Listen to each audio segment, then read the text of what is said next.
صل علی محمد وآل محمد وعجل فرجهم مل کے بآواز بلند صلوات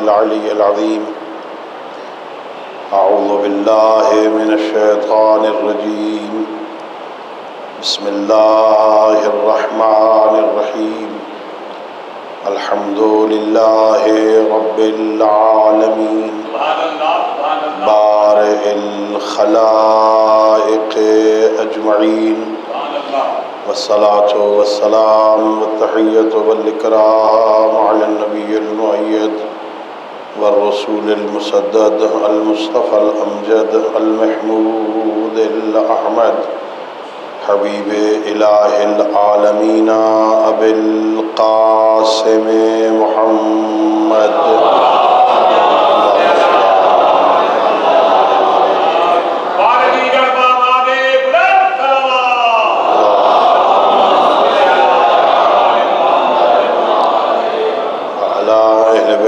الطيبين الطاهرين المعصومين الغر الميامين الذين قال الله تعالى في شأنهم إنما يريد الله ليذهب عنكم الرجس أهل البيت ويطهركم تطهيرا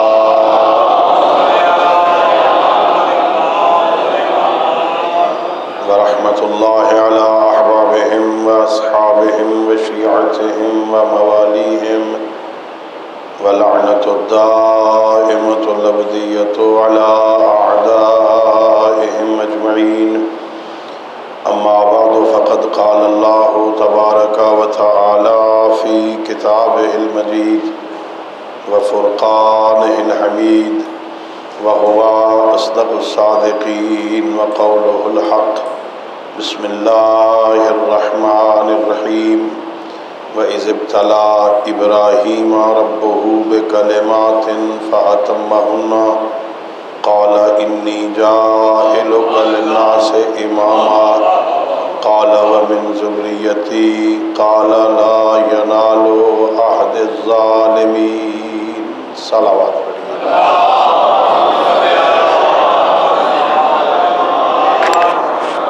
اللہ رب العزت بحق محمد و اہل بیت محمد علیہ السلام ہم سب کی اس عبادت کو اپنی بارگاہ میں قبول فرمائے خالق لم یزل لا یزال بحق ائمہ اہل بیت علیہ السلام اس مجلس کو اس تذکرہ اہل بیت علیہ السلام کو ہماری ہم سب کے مرحومین تمام شہداء ملت اور بالاخص خلیفہ مقبول حسین اور ان کی اہلیہ خلیفہ افتخار حسین اور ان کی اہلیہ زوجہ خواجہ کفایت حسین اور صاغر حسین صدیقی اور ان کی اہلیہ کی بخشش کا ذریعہ قرار دے خالق کائنات ہم سب کو اپنے معصوم ہادیوں کی سیرت طیبہ کو سمجھنے اور اس پر عمل کرنے کی توفیق عطا فرمائے اپنی ان دعاؤں اور اس عظیم عبادت کی قبولیت کے لیے مل کے بآواز بلند صلوات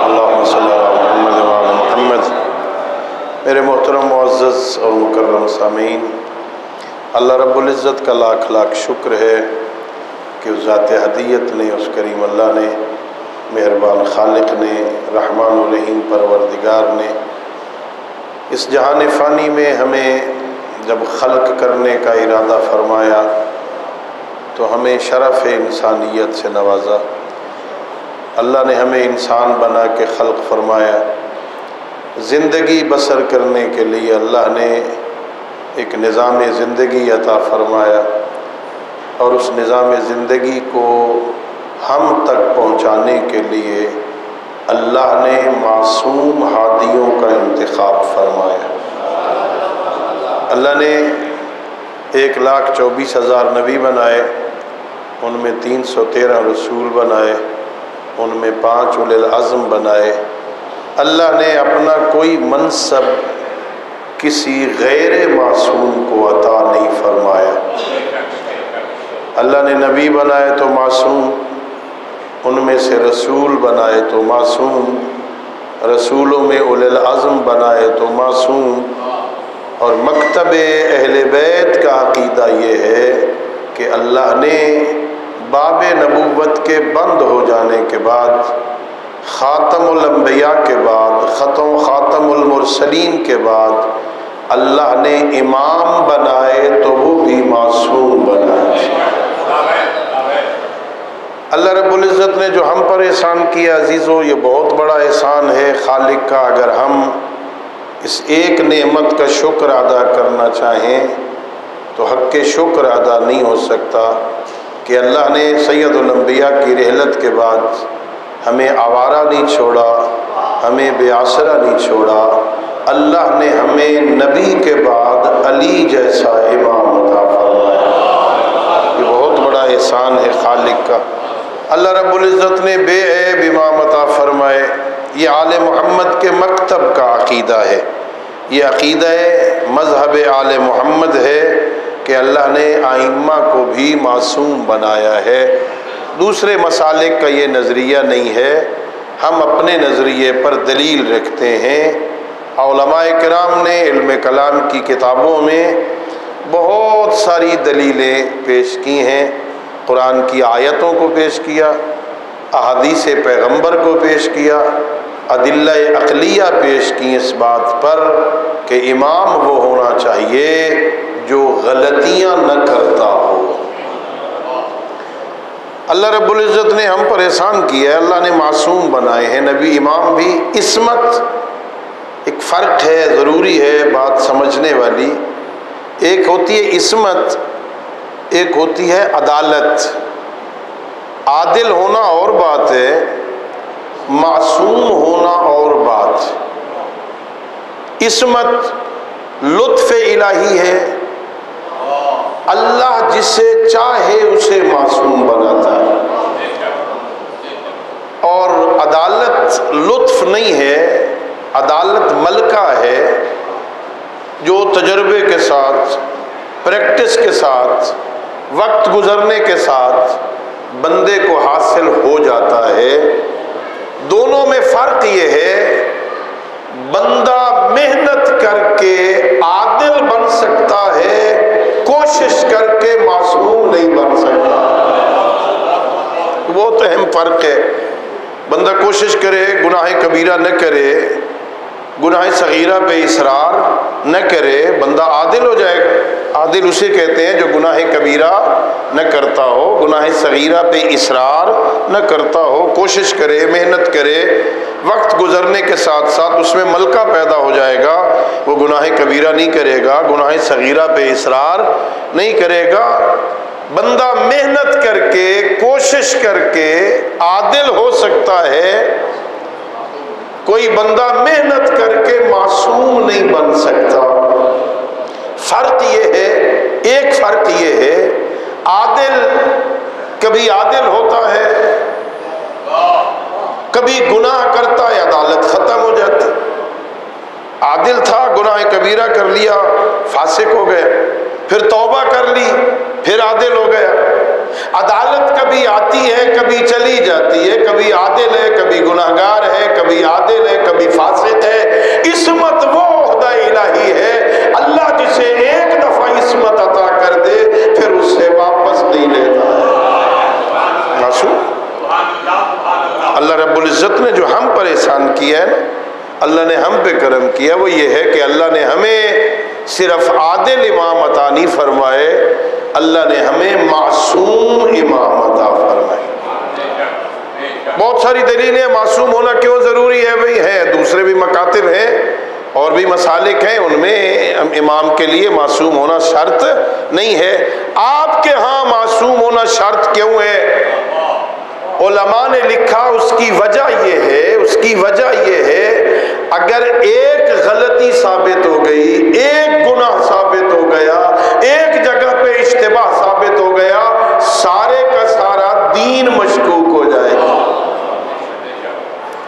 اگر ایک غلطی کر لی ہے تو سارے بندے سوچیں گے یہاں غلطی کی ہے تو یہاں بھی کر بیٹھا ہوگا، شاید یہ بھی غلطی کی ہو، شاید یہ بھی غلطی کی ہو۔ تو دین کو غلطیوں سے پاک بنانا ہے نا، تو پھر امام کو معصوم ماننا پڑے گا۔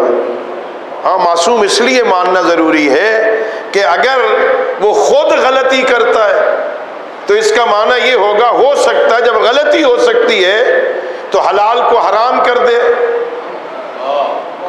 حرام کو حلال کر دے، غلطی ہو گئی نا، غلطی سے حلال کو حرام کہہ بیٹھا، حرام کو حلال کر دیا، حلال کو حرام کر دیا، تو یہ اتنا بڑا بگاڑ پیدا ہوگا۔ پیغمبر کی شریعت تحریف سے اس وقت بچ سکتی ہے جب اپنے پیغمبر کے بعد امام کو معصوم مانے۔ معصوم ہونا چاہیے، اگر معصوم نہیں ہوگا تو اللہ کے اس دین اور شریعت پیغمبر میں غلطیاں کر بیٹھے گا۔ اور قرآن کی بہت ساری آیتیں ہیں جس سے ہمارے ائمہ نے، ہمارے علماء نے استدلال کیا ہے، یہ آیتیں ائمہ کی عصمت پر دلالت کرتی۔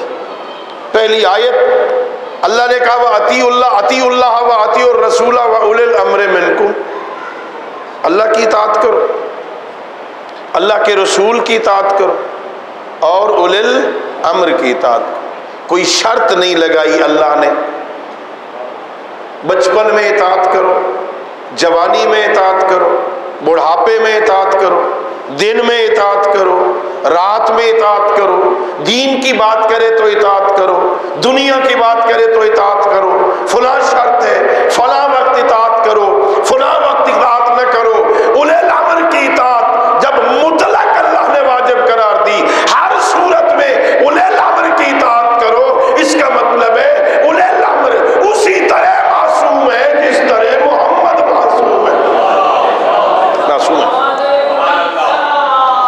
اللہم صلی علی محمد وعلی محمد۔ اور آپ حضرات انشاءاللہ قرآن مجید پڑھتے ہوں گے، قرآن مجید کی تلاوت کرنی چاہیے، جو کرتے ہیں اللہ ان کی توفیقات میں مزید اضافہ کرے، جو نہیں پڑھتے ہیں اللہ انہیں پڑھنے کی توفیق دے۔ قرآن مجید کی تلاوت کیا کرو اور دقت کیا کرو، اس میں تدبر کیا کرو۔ بڑا دقیق نقطہ ہے جو مفسرین نے بیان کیا۔ ہاں ہستیاں تین ہیں، اطاعتیں دو ہیں۔ اللہ نے کہا اطیعوا اللہ وَأَطِیعُوا الرَّسُولَ وَأَطِیعُوا أُولِي الْأَمْرِ نہیں کہا۔ اطیعوا ایک اللہ کی اطاعت کرو، اطیعوا الرسول دوسری مرتبہ اطاعت رسول کی اطاعت کرو۔ اولی الامر کے ساتھ اطیعوا کا اطلاق نہیں کیا، واو عطفہ کے ساتھ ذکر کیا ہے۔ دو اطاعتیں ہیں، رسول کی اطاعت کرو، اولی الامر کی اطاعت کرو، لفظ اطاعت ذکر نہیں کیا۔ ایک ہی اطاعت میں رسول اور اولی الامر کا ذکر کر کے قیامت تک آنے والے سارے لوگوں کو متوجہ کیا ہے۔ اولی الامر دنیا کا حکمران نہیں ہے، وہ اولی الامر ہے جس کی اطاعت اسی طرح لازم ہے جس طرح پیغمبر کی اطاعت لازم ہے۔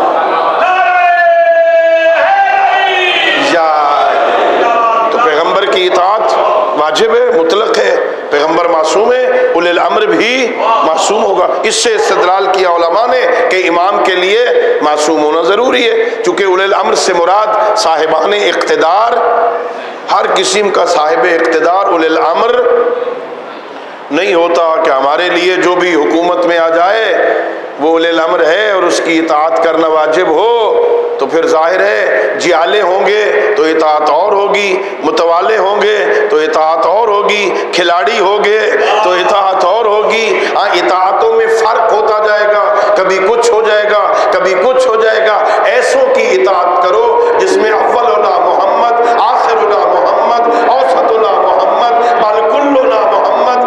نام مختلف ہو سکتے ہیں، کردار سب کا محمد والا۔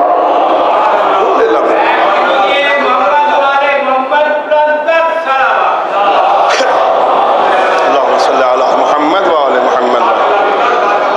ایک آیت میں تیزی سے گزر رہا ہوں، نوجوان عزیزوں کے لیے، بزرگ تو جانتے ہیں، علماء کو سنا انہوں نے، ان کو معلوم ہے، نوجوان عزیزوں کو بتا رہا ہوں۔ دوسری آیت اللہ قرآن میں فرماتا ہے یا ایھا الذین آمنوا اتقوا اللہ وَكُونُوا مَعَ الصَّادِقِينَ، اے کلمہ پڑھنے والو، اے ایمان والو، تقوی اختیار کرو اور سچوں کے ساتھ ہو جاؤ۔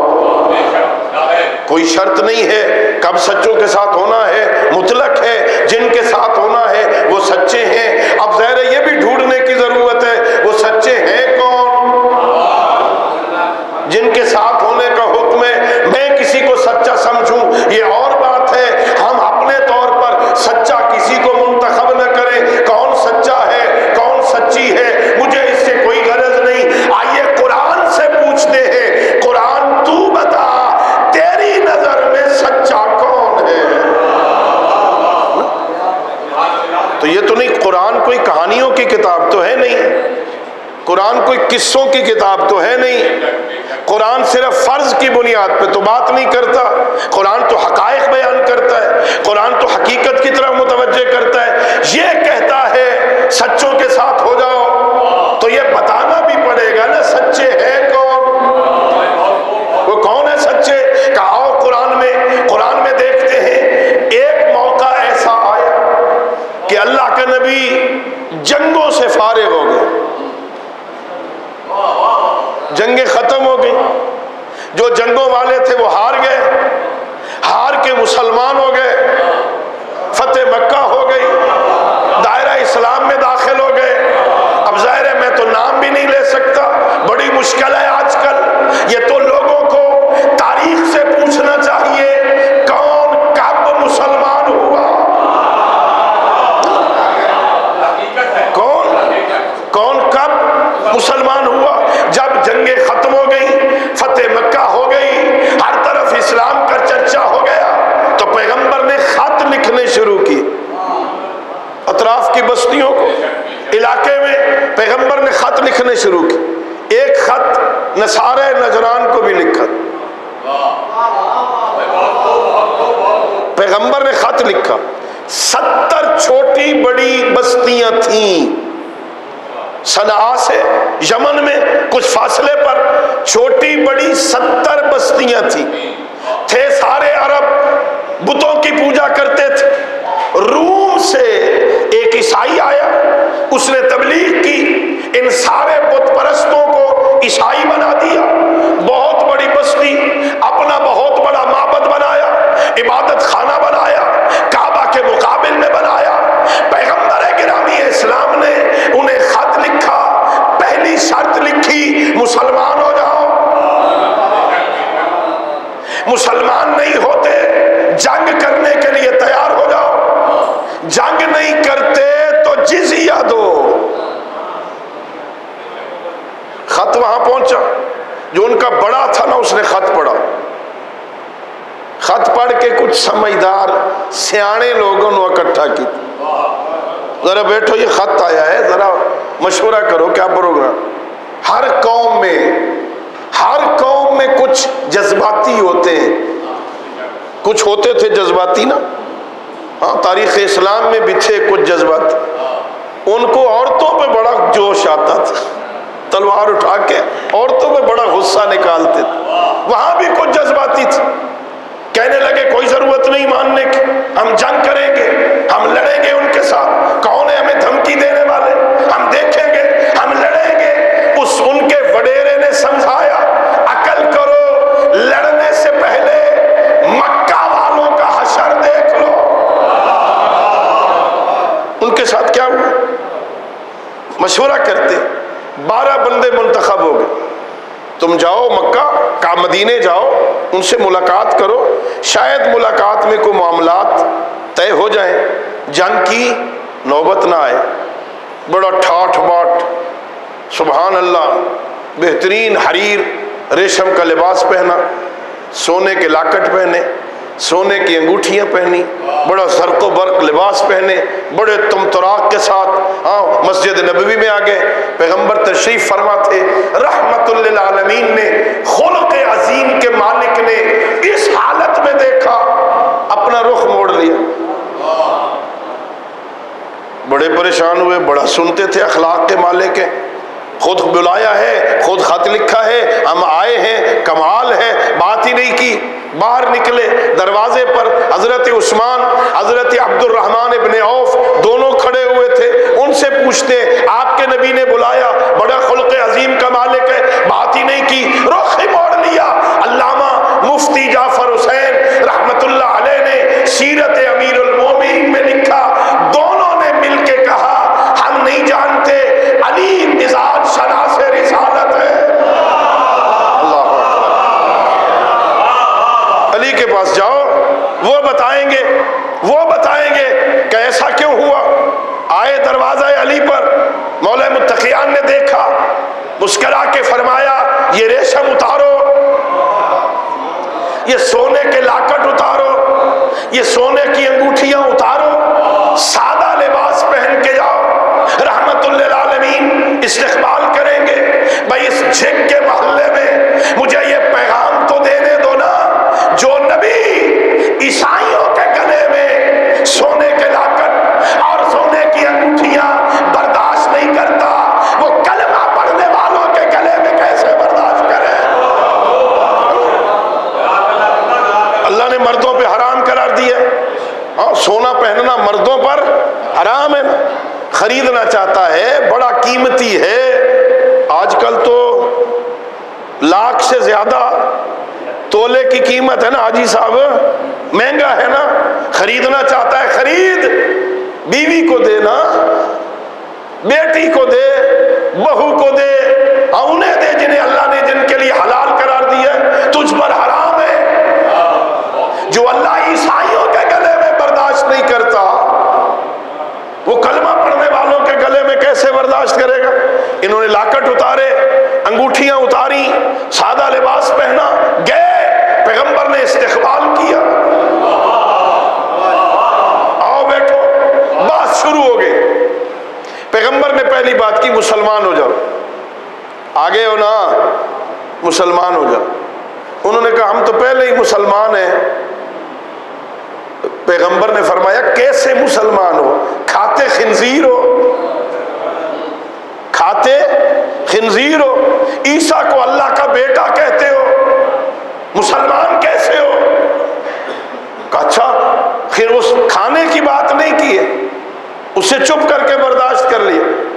کہا اچھا جس کا باپ کوئی نہ ہو, ماں ہو, باپ نہ ہو, وہ اللہ کا بیٹا نہیں ہوگا تو کیا ہوگا, اس کا باپ بتاؤ کون ہے. اللہ کے نبی نے قرآن کی آیت پڑھی, ان مثل عیسیٰ عند اللہ کمثل آدم خلقہ من تراب ثم قال له کن فیکون. اللہ کی بارگاہ میں عیسیٰ کی مثال آدم والی ہے, اسے مٹی سے بنایا, کہا ہو جا, وہ ہو گیا. آدم کی ماں بھی کوئی نہیں, آدم کا باپ بھی کوئی نہیں. جس کی ماں بھی نہیں ہے, جس کا باپ بھی نہیں ہے, اسے اللہ کا بیٹا کیوں نہیں کہتے.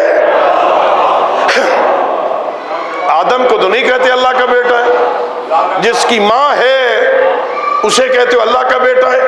بات ہوئی, گفتگو لمبی نہ ہو جائے, میں نے آگے جانا تھا, درمیان میں یہ بات چھڑ گئی, اور 2 دن بات ہوتی رہی. اللہ نے قرآن میں آیت اتار دی, ہاں میرے حبیب, فمن حاجک فیہ من بعد ما جاءک من العلم فقل تعالوا ندعو ابناءنا وابناءکم ونساءنا ونساءکم وانفسنا وانفسکم ثم نبتہل فنجعل لعنت اللہ علی الکاذبین. ان سے جھگڑنے کی ضرورت کوئی نہیں, ان سے بحث کی ضرورت نہیں. ان سے کہو تم اپنے بیٹوں کو لاؤ. تم اپنے بیٹوں کو لاؤ, میں اپنے بیٹوں کو لاؤ, تو اپنی عورتوں کو لاؤ, ہم اپنی عورتوں کو لاتے ہیں. تم اپنی جانوں کو لاؤ, میں اپنے نفس کو لیتا ہوں. اور ثم نبتہل, پھر نفرین کرتے ہیں اور جھوٹوں پر اللہ کی. میں نے تو یہ سمجھانا تھا وہ سچے ہیں کون, جن کے ساتھ ہونا اتنی بات کی, اس لیے وہ سچے کون ہیں. تو رفع الاشیاء باسدادہا, چیزیں اپنی ضد سے پہچانی جاتی ہیں, دن رات کے مقابل میں پہچانا جاتا ہے, علم جہالت کے مقابل میں پہچانا جاتا ہے. پتہ کیسے چلے گا سچے کون ہیں جھوٹے کون ہیں. اللہ نے کہا ان کو لے آؤ, جھوٹوں پر اللہ کی لعنت کریں گے. جو لعنت کرنے جا رہے ہیں وہ سچے ہیں.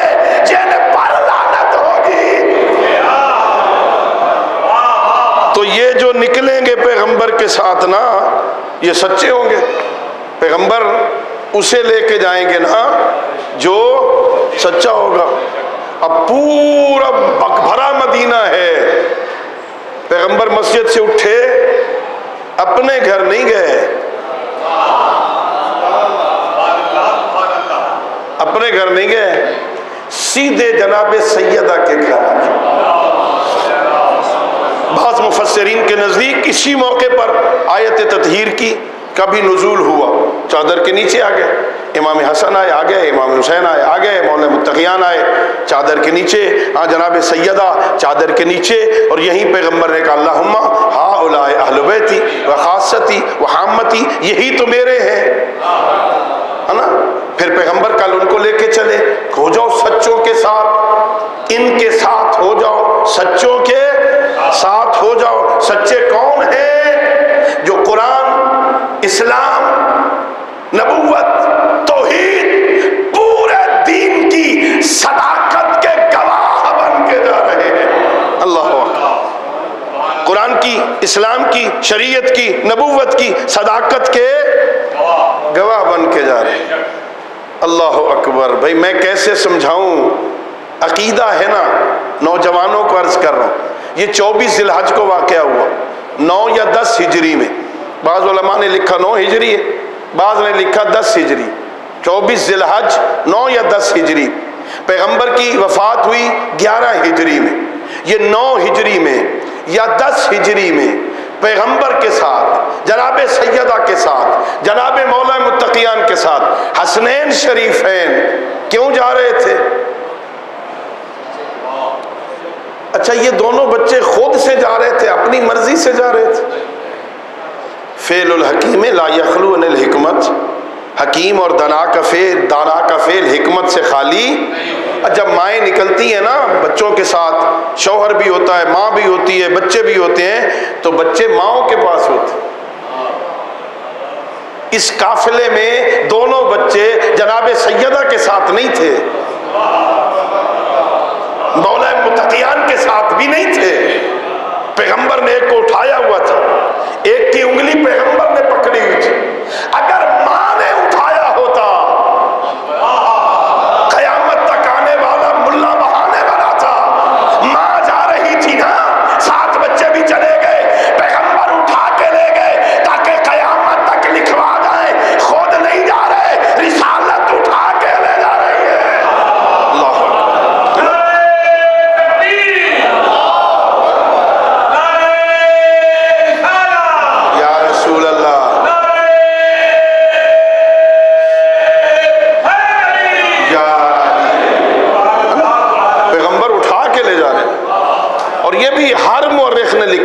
طالب علم ہوں نا, پیغمبر نے امام حسن کی انگلی پکڑی ہوئی تھی, امام حسن نے پیغمبر کی نہیں پکڑی ہوئی تھی. اس میں فلسفہ ہے نا. اگر امام حسن نے پکڑی ہوتی تو کہتے نانا جا رہے تھے نا, انگلی پکڑ لی. وہ محبت کی وجہ سے ہاتھ چھڑوا نہیں سکا, پیغمبر نے پکڑی تھی تاکہ پتا چلے خود نہیں جا رہا, اس کے حکم سے لے جا رہا. اللہ لے کے چلے. اور پھر دلیل یہ سمجھانا یہ چاہتا تھا, 9 یا 10 ہجری میں کس لیے جا رہے تھے؟ حسنین شریفین کس لیے جا رہے تھے؟ قرآن کی حقانیت کے گواہ بن, اسلام کی حقانیت کے گواہ بن کے, پیغمبر کی نبوت کی صداقت کے گواہ بن کے. عیسائیوں کے مقابل میں اسلام کی حقانیت کے گواہ بن کے جا رہے تھے نا.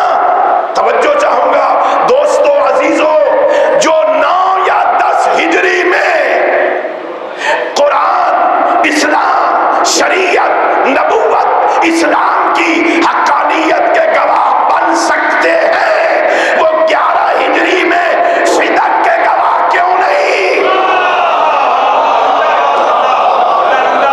عجیب ہے, عجیب ہے نا, عجیب ہے. 9 ہجری میں پیغمبر کے گواہ ہیں, قرآن کی صداقت کے گواہ ہیں, شریعت کے گواہ ہیں, ہم پیغمبر کی نبوت کے گواہ ہیں، اسلام کی حقانیت کے گواہ ہیں، عیسائیت کے مقابل میں اسلام حق ہے اس کے گواہ ہیں، صدق کے گواہ کیوں نہیں ہے؟ اللہ اکبر۔ بھائی سچے، ان سچوں کے ساتھ ہو جاؤ۔ میرے لاہور کا ایک مفسر قرآن ہے، مر گیا ہے، میں نام نہیں لیتا،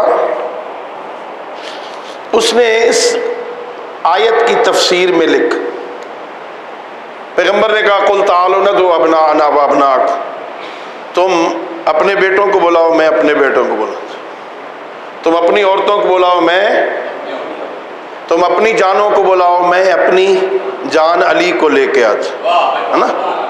اس نے ترجمہ لکھا، یہ معنی نہیں ہے جو شیعہ کرتے، اس کا مطلب یہ ہے اللہ کہہ رہا تھا میرے حبیب ان سے کہہ دو میں مسلمان بچوں کو لے آتا ہوں، تم عیسائی بچوں کو لے آؤ، میں مسلمان عورتوں کو لے آتا ہوں، تم عیسائی عورتوں کو لے آؤ، تم مسلمان مردوں کو لے آؤ، ہم یہ عیسائی مردوں کو لے آتے ہیں، پھر نفرین کرتے ہیں، جھوٹوں پر اللہ کی لعنت کرتے ہیں۔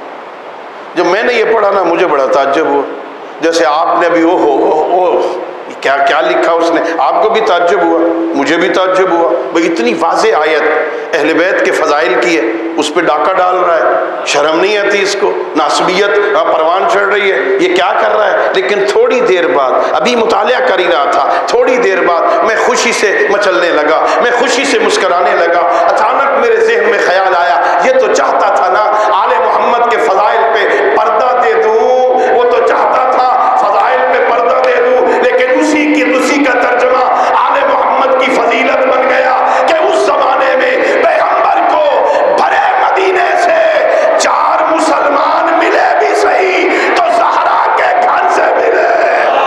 اللہ اکبر، اللہ اکبر،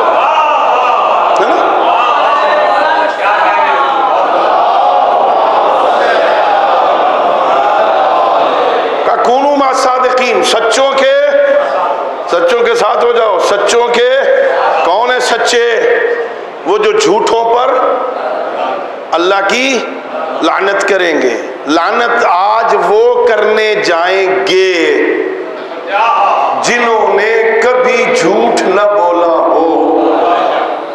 بڑے بڑے لوگ اپنے اپنے گھروں میں تیار بیٹھے تھے، روایت ہے، اپنے اپنے گھروں میں تیار بیٹھے تھے، پیغمبر آواز دیں گے ہم ساتھ چلیں گے جھوٹوں پر اللہ کی لعنت کرنے، لیکن ضابطہ تھا نا جھوٹوں پر لعنت کرنی تھی۔ ہمارے پاس تاریخ ایک واقعہ ہے تاریخ کا، ایک بڑے بندے کے بیٹے نے شراب پی لی تھی، ایک بڑے بندے کے بیٹے نے شراب پی لی، معاملہ عدالت میں آ گیا، فیصلہ ہو گیا شراب پیے اسے کوڑے مارو، اس نے کہا جی بالکل مارو، اور مارے وہ جس نے خود نہ پی ہو، ہاں ہے نا، مارے وہ جس نے خود کبھی نہ پی ہو، جو پہلے سارے مارنے کے لیے تیار کھڑے تھے نا، سارے پیچھے ہٹ گئے، علی حیدر کرار آگے بڑھے، میں ماروں گا، میں نے آج تک شراب نہیں پی ہے، اور یہاں پر بھی جھوٹوں پر لعنت کرنی تھی، انہیں جانا چاہیے جنہوں نے زندگی میں کبھی جھوٹ نہ بولا۔ اللہ نے بتا دیا سچے کون ہیں، کہا سچوں